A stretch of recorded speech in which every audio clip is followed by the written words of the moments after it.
ጤና ይስጥልኝ ክቡራትና ክቡራን የጠበቃ ዩሱፍ የዩቲዩብ ቻናል ተከታታዮች እንዴት ናችሁ? በባለትዳሮች መካከል በፍርድ ቤት ከሚደረጉና ውሳኔ ከሚሰጥባቸው ንብረትን በተመለከተ ከሚደረጉ 5 የንብረት ክርክሮች መካከል 5 ምርጥ የሆኑ የሰበር ውሳኔዎችን ይዤላችሁ ነው የመጣሁት። እነዚህ ክርክሮች በአንድም በሌላ መልኩ እናንተን የሚመለከቱ ነው የሚሆነው።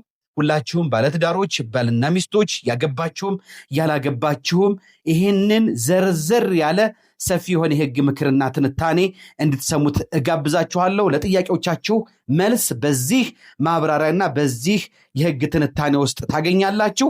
አጭር ነገር ለለመዳችሁና ሰፊ የሆነ ትንታኔ ቁም ነገር መስማት የማትፈልጉ ሰዎች ይህንን ቪዲዮ ከፈለጋችሁ ማሳለፍ ትችላላችሁ። ምክንያቱም እኔ ዲቴል የሆነ ሰዎች ግንዛቤ በበቂ ሁኔታ እንዲጨብጡ ነው የኔ ትንታኔዎች እንጂ የአንድ ደቂቃና የምናምን ቪዲዮ ዝም ብሎ ቁንጽል የሆነ ነገር 1 ሲደመር 1 2 ነው አይነት ነገር እኔ ቻናል ላይ የተለመደ አይደለም። የፕሮግራሜ ተከታታዮችም በዚህ መልኩ እኔን አታቁኝም። ስለዚህ ቁም ነገረኞች እንደዚሁም ደግሞ ጥሩ ነገር ጥሩ ግንዛቤ መያዝ የምትፈልጉ ሰዎች ይህንን ቪዲዮ እስከ መጨረሻው ድረስ እንድታደምጡት እንድትሰሙት እጋብዛችኋለሁ።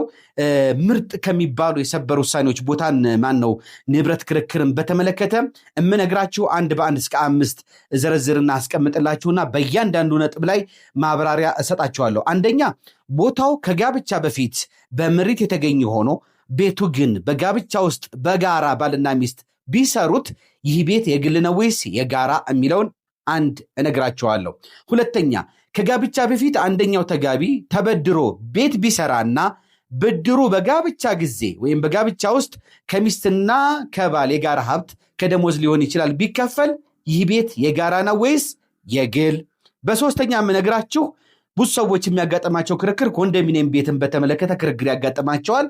የኮንዶሚኒየም ቤት ምዝገባ ከጋብቻ በፊት ተደርጎ እጣው በትዳር ውስጥ እያሉ ቢወጣ ይሄ ኮንዶሚኒየም ቤት የግል ነው ወይስ የጋራ?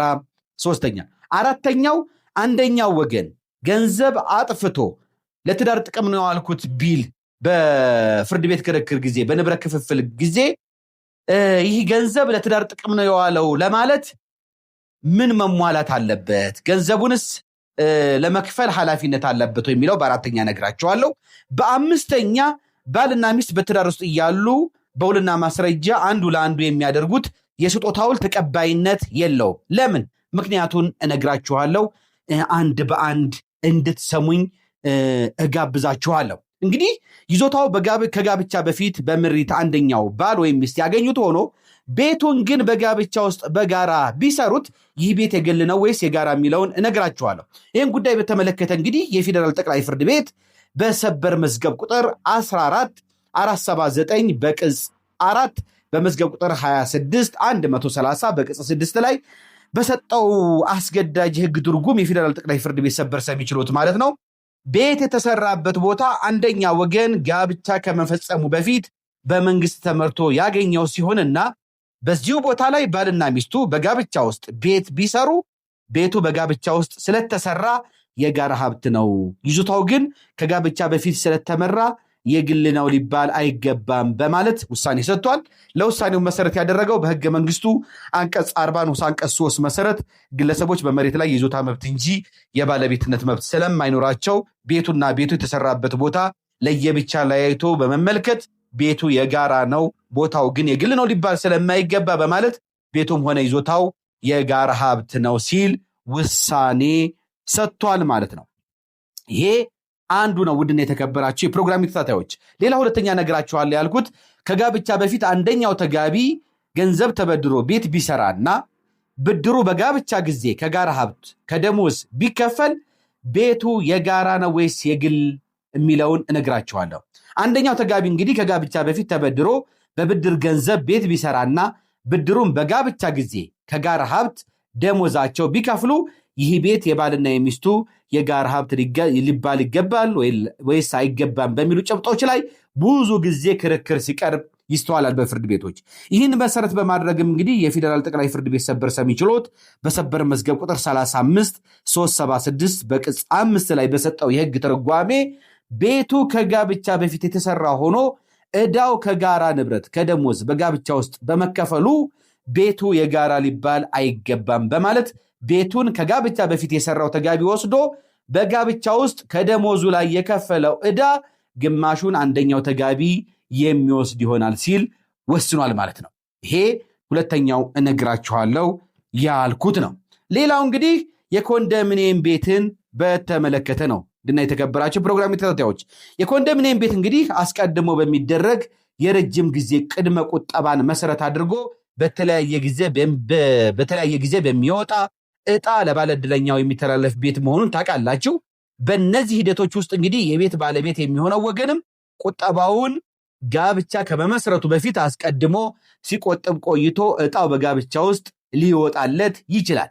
በሌላ መልኩ ደግሞ ቁጠባውና ዕጣው ከጋብቻ በፊት ሆኖ የቤት ባለቤት የሚያደርገው የሽያጭ ውል ግን በጋብቻ ውስጥ የሚፈረምበትና የቤት ቁልፍ ርክክብ የሚከናወንበት ሂደትም ይኖራል። በእነዚህ ሁሉ ክስተቶች በባልና ሚስቱ መሃል አለመግባባት በሚፈጠርበት ወቅት ታዲያ የኮንዶሚኒየም ቤቱ የጋራ ነው ወይስ የግል ንብረታቸው የሚለው ጥያቄ በፍርድ ቤት አከራካሪ ሲሆን ይስተዋላል ማለት ነው። እንግዲህ የፌዴራል ጠቅላይ ፍርድ ቤት በሰበር መዝገብ ቁጥር 74451 በቅጽ 14 ላይ በሰጠው የሕግ ትርጓሜ መሰረት የኮንዶሚኒየም ቤት የተገኘው በጋብቻ ጊዜ ከሆነ በአንደኛው ተጋቢ ስም የተገኘው ኮንዶሚኒየም ቤት ቅድመ ክፍያ በጋብቻ ወቅት ካፈሩት የጋራ ንብረት የተከፈለ ከሆነ ቤቱን ለማሳመርና የቤቱን ፓርቲሽን ለመስራት በጋብቻ ውስጥ ያፈሩትን ገንዘብ ከተጠቀሙ ቤቱ የባልና ሚስቱ የጋራ ሀብት እንደሆነ ይቆጠራል ብሏል። በመሆኑም የኮንዶሚኒየም ቤቱ እና ያለበት ዕዳ እንደማንኛውም ንብረት የጋራ ስለሚሆን ከተስማሙ በስምምነት መስማማት ካልቻሉ ተሸጦ ዕዳው ተከፍሎ ቀሪውን ባልና ሚስቱ ሊካፈሉ ይገባል እንጂ አንደኛው ከፍሎ ያስቀር ማለት ተጋቢዎቹን የእኩልነት መብታቸውን የሚጥስ ነው በሚል በዚያውን በነገርኳችሁ በሰበር መዝገብ ቁጥር 74451 በቅጽ 14 ወስኗል። በሌላ በኩል ደግሞ በሰበር መዝገብ ቁጥር 51893 በቅጽ 10 ላይ ለኮንዶሚኒየም ቤት አንደኛው ተጋቢ ከማግባቱ በፊት ተመዝግቦ ዕጣው በጋብቻ ጊዜ የወጣ ከሆነና የቤቱን ባለቤት የሚያደርጋቸው የሽያጭ ውል በጋብቻ ውስጥ እያሉ የተፈጸመ ከሆነ የኮንዶሚኒየም ቤቱ በቤተሰብ ሕጉ አንቀጽ 62 ንዑስ አንቀጽ 2 መሰረት በጋብቻ ጊዜ በግብይት የተገኘ ሊባል የሚችል ስለሆነ የጋራ ሀብት ነው በሚል ውሳኔ ሰጥቷል። ሶስተኛው ንብረትን የተመለከተ ውሳኔ። ሌላኛው አንደኛው ወገን ገንዘብ አጥፍቶ ለትዳር ጥቅም ነው ያዋልኩት ቢል ይሄ ገንዘብ ለትዳር ጥቅም ነው ያዋለው ወይስ አይደለም የሚለውን ፍርድ ቤቶች እንዴት ይመዝናሉ፣ እንዴት ውሳኔ ይሰጣሉ የሚለውን እንይ። ጥንዶቹ እንግዲህ በጋብቻ ውስጥ እያሉ በሽያጭም ሆነ በሌላ አግባብ የተገኘን ገንዘብ ለትዳር ጥቅም እንደዋለ የሕግ ግምት እንደሚወሰድ በቤተሰብ ሕጋችን ከአንቀጽ 85 እስከ አንቀጽ 93 ያሉ ድንጋጌዎች ያስገነዝቡናል። ነገር ግን ከዚሁ ጋር በተያያዘ የፌዴራል ጠቅላይ ፍርድ ቤት በሰበር መዝገብ ቁጥር 27697 በቅጽ 5 ላይ በሰጠው የሕግ ትርጓሜ አንድም ንብረት የተሸጠው ትዳር ጸንቶ ባለ ጊዜ ከሆነ ገንዘቡ በቤተሰብ ሕጉ አንቀጽ 85 እስከ አንቀጽ 93 ባሉ ድንጋጌዎች መሰረት ለትዳር ጥቅም እንደዋለ የሕግ ግምት ስለሚወሰድ ገንዘቡ በከፊል ወይም በሙሉ የሚገኝና ለትዳር ጥቅም አለመዋሉን የማስረዳት ሸክሙ ለትዳር ጥቅም አልዋለም የሚለው ተጋቢ ነው በማለት ውሳኔ ሰጥቷል።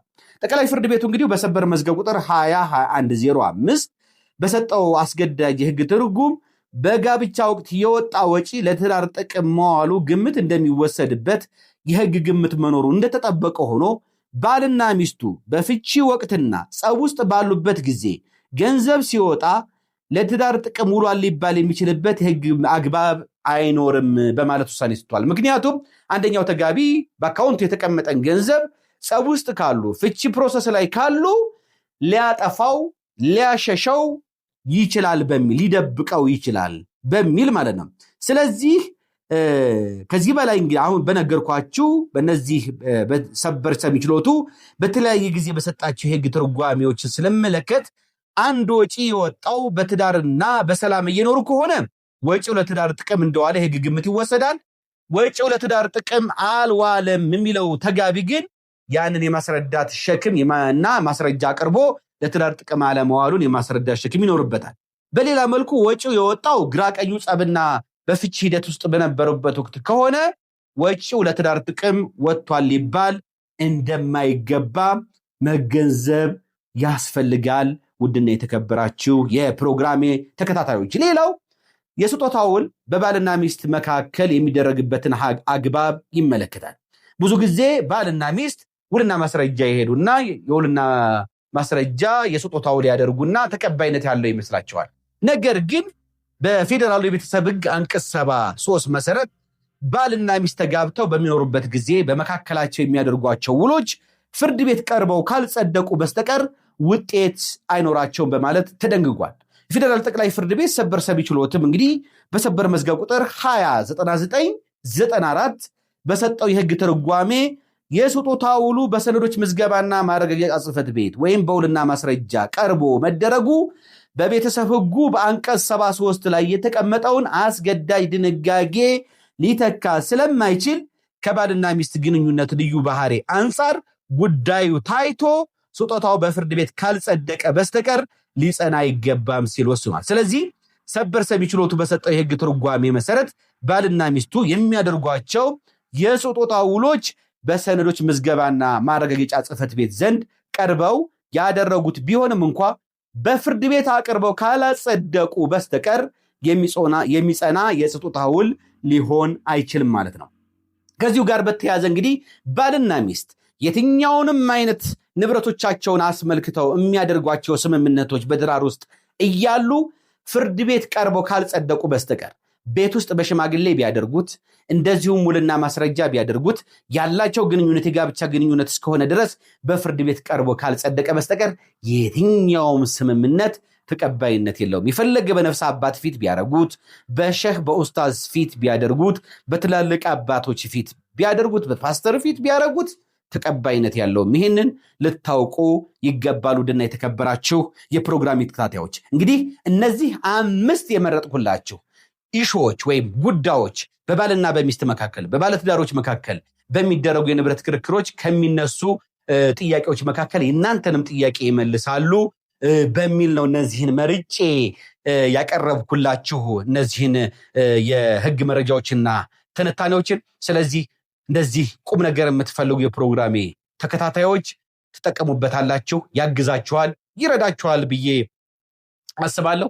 እንደተለመደ ሁሉ ይህንን ቻናል በውጭም በሀገር ውስጥም ያላችሁ የፕሮግራሜ ተከታታዮች ለሌሎች እህት ወንድሞቻችሁ ሸር ማድረግ ማስተዋወቅ አትርሱ። በተለይ በውጭ ሀገር የምትኖሩ የፕሮግራሜ ተከታታዮች በተለያዩ ስብስቦች፣ ኮሚኒቲዎች ይህንን ቻናል ለሌሎች ወገኖቻችሁ እህት ወንድሞቻችሁ ብታስተዋውቁት ሌሎች እህት ወንድሞቻችሁ ኢትዮጵያውያን ይጠቀሙበታል። ምክንያቱም በቀላሉ የባለሙያ ድጋፍ አያገኙም። ኢትዮጵያ ውስጥ ምን እየተከናወነ ነው፣ ህጉ ምን ይላል፣ አካሄዱ ምን ይመስላል የሚለውን አያውቁም እና ብዙ ሰዎች ይህንን ባለማወቅ ጥረው ግረው ያፈሩትን ንብረት አላግባብ ይወሰድባቸዋል፣ ለችግር ይጋለጣሉ። ማድረግ የሚገባቸውን ጥንቃቄ መረጃው ስለሌላቸው ሳያደርጉ ይቀራሉ። ስለዚህ እንደገና ስልክም ደውለው ምናምን ኢዝሊ ባለሙያዎችን አክሰስ ለማድረግም ያናህል ምቹ አይሆንላቸውምና ይህን ቻናል ማስተዋወቃችሁን እንዳትረሱ አደራ እላለሁ። እስከዚህ ድረስ አብራችሁኝ ስለቆያችሁና እስከ መጨረሻው ድረስ ይህንን ፕሮግራም ስለተከታተላችሁ ደስ ብሎኛል። ቪዲዮ ላይክ ማድረግ፣ ቻናሉ ሰብስክራይብ ያላደረጋችሁ የፕሮግራም ተከታታዮች ቻናሉ ሰብስክራይብ ማድረግ አትርሱ። አብራችሁ የነበርኩት የእናንተው ጠበቃ፣ የእናንተው ወንድም፣ የእናንተው ልጅ ጠበቃ ዩሱፍ አከበረ የነበርኩኝ። መልካም ጊዜ እንዲሆንላችሁ እመኛለሁ። ባባይ